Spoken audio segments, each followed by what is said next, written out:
우리나라의 말이 중국말과 달라 한자와는 서로 통하지 아니하므로 이런 까닭에 어리석은 백성들이 말하고 싶은 것이 있어도 그 뜻을 담아서 나타내지 못하는 사람이 많으니라. 내가 이것을 딱히 여겨 새로 28글자를 만드니 사람마다 쉽게 깨우쳐 날로 쓰매 편안케 하고자 할 따름이니라.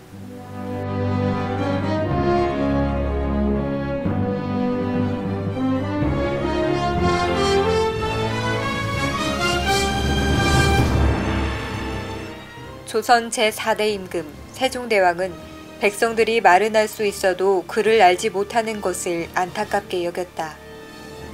그리하여 세종대왕은 우리의 고유 문자인 훈민정음을 반포하게 됐다. 훈민정음은 백성을 가르치는 데 사용할 바른 소리라는 뜻을 지니고 있다.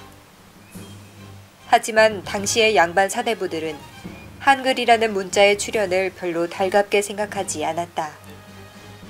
오랫동안 유지되어 온 중국 중심의 세계관에 젖어 있어 한자에 비해 한글을 낮잡아 보는 태도가 팽배해 있었기 때문이다.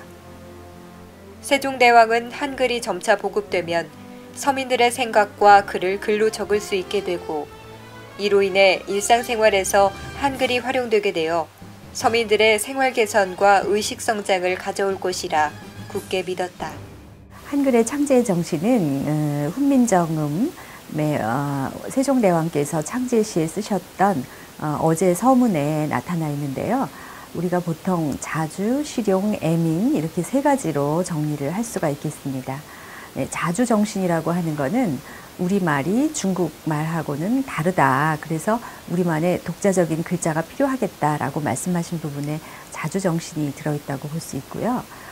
또 실용정신은 쉬운 글을 만들어서 사람마다 날로 편안하게 쓰게 하겠다라고 하시는 곳에서 우리가 그 실용정신을 엿볼 수 있고요. 마지막으로 가장 중요한 게 이제 애민정신인데 그 어리석은 백성들이 자신들이 하고 싶은 말이 있어도 표현하고 싶은 것이 있어도 글을 몰라서 나타내지 못하니까 이것을 매우 안타깝고 내가 가엾게 여겨서 새 글을 만들겠다라고 하셨죠. 그래서 자주정신, 실용정신, 그리고 애민정신 이 세 가지가 한글 창제의 동기라고 볼 수 있습니다. 한글을 만든 세종대왕은 우주의 원리를 담고 세상 모든 소리를 담을 수 있는 문자를 만들고자 했다. 하늘과 땅, 사람의 모습을 담은 한글은 자음과 모음 24자를 조합하여 무려 11,112자의 글자로 탄생했다. 한글의 글자 형태는 발음하는 소리와 일치하는데 예를 들어 미음은 미음, 미음, 미음에서 발음이 뻗어나가 비읍으로 비읍, 비읍, 다시 미음에서 발음이 사방으로 퍼져나가 피읍으로 피읍, 피읍. 이처럼 글자의 형태와 소리나는 구조가 일치하면 기억하기 쉬워져 처음 접하는 외국인도 1시간 정도 가르치면 문자 시스템을 이해할 수 있을 정도로 한글은 배우기 쉽게 만들어졌다.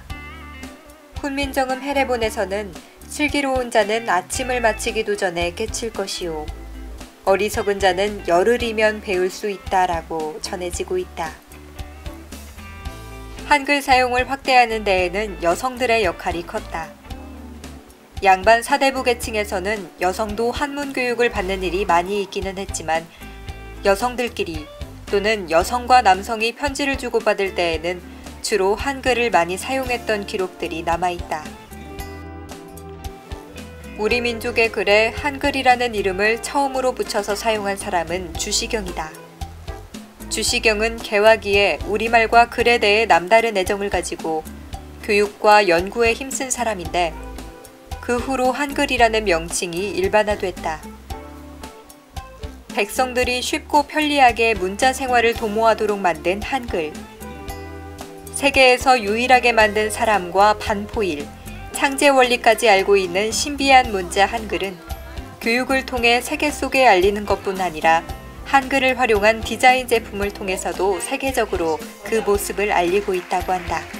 가장 한국을 대표하는 문화적 유산이 뭘까?